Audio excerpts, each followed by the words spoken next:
पति की लंबी उम्र के लिए सुहागिनें 20 अक्टूबर को निर्जल व्रत रखेंगी।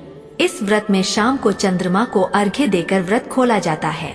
इस बार 20 अक्टूबर को चंद्र उदय रात 7:40 पर होगा, जिसके बाद महिलाएं चांद और पति को चलनी से देखकर जल ग्रहण कर व्रत पूरा करेंगी।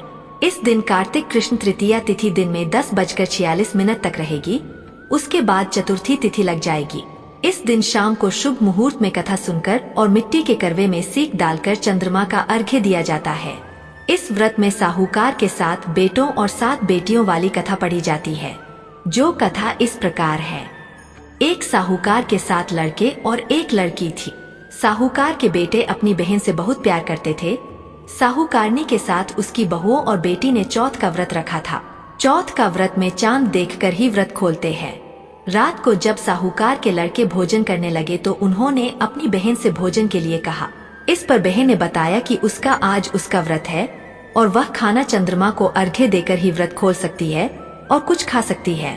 सबसे छोटे भाई को अपनी बहन की हालत देखी नहीं गई और वह दूर पेड़ पर एक दीपक जलाकर चलनी की ओट में रख देता है। दूर से बहन को दिखाता है। छलनी की ओट में रखा दीपक चांद की तरह लगता है। ऐसे में वो ऐसा लगता है जैसे चतुर्थी का चांद। बहन ने अपनी भाभी से भी कहा कि चंद्रमा निकल आया है, व्रत खोल ले, लेकिन भाभीओं ने उसकी बात नहीं मानी और व्रत नहीं खोला। बहन को अपने भाइयों की चतुराई समझ में नहीं आई और उसे देख कर करवा उसे अर्घ्य देकर खाने का निवाला खा लिया। जैसे ही वह पहला टुकड़ा मुंह में डालती है, उसे छींक आ जाती है। दूसरा टुकड़ा डालती है तो उसमें बाल निकल आता है और तीसरा टुकड़ा मुंह में डालती है, तभी उसके पति की मृत्यु का समाचार उसे मिलता है। वह बेहद दुखी हो जाती है। उसकी भाभी सच्चाई बताती है कि उसके साथ ऐसा क्यों हुआ। व्रत गलत तरीके से टूटने के कारण माता उससे नाराज हो गए हैं। इस पर वह निश्चय करती है कि वह अपने पति का अंतिम संस्कार नहीं करेगी और अपने सतीत्व से उन्हें पुनर्जीवन दिलाकर रहेगी। शोकातुर होकर वह अपने पति के शव को लेकर 1 वर्ष तक बैठी रही और उसके ऊपर उगने वाली घास को इकट्ठा करती रही। उसने पूरे साल की चतुर्थी को व्रत किया और अगले साल कार्तिक कृष्ण चतुर्थी फिर से आने पर उसने पूरे विधि विधान से करवा चौथ व्रत किया।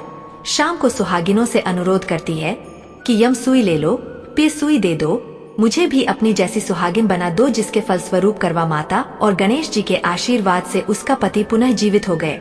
जैसे गणपति और करवा माता ने उसकी सुनी, वैसे सभी की सुने, सभी का सुहाग अमर हो। इस व्रत में साहूकार की बेची वाली कहानी तो पढ़ी जाती है, लेकिन चतुर्थी तिथि होने के कारण गणेश जी की यह कथा भी पढ़ा जाता है। कथा इस प्रकार है। एक बार भगवान गणेश बाल रूप में चुटकी भर चावल और चम्मच में दूध धरती पर गए और सभी को खरी बनाने की प्रार्थना करने लगे।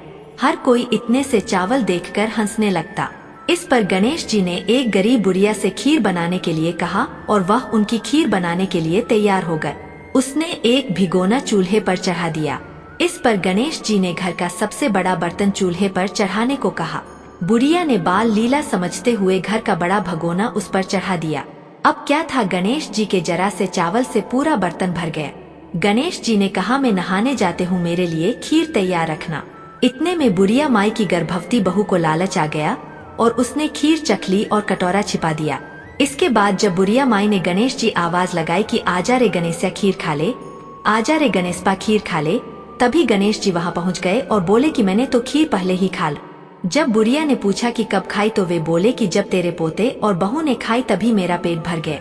यह देखकर बुढ़िया माई बहुत शर्मिंदा हुई, लेकिन गणेश जी ने कहा, इस खीर को सभी को खिला देना और जो बाकी बच्चे उसे जमीन में गाड़ देना। बुढ़िया माई ने वैसा ही किया और अगले दिन खीर वाली जगह से उसे सोना चांदी मिले। गणेश जी कृपा से बुढ़िया प्रसन्न हुई। कथा के बाद की कामना है, गणेश जी महाराज, आपने जैसा फल बुढ़िया को दिया वैसा सबको देना।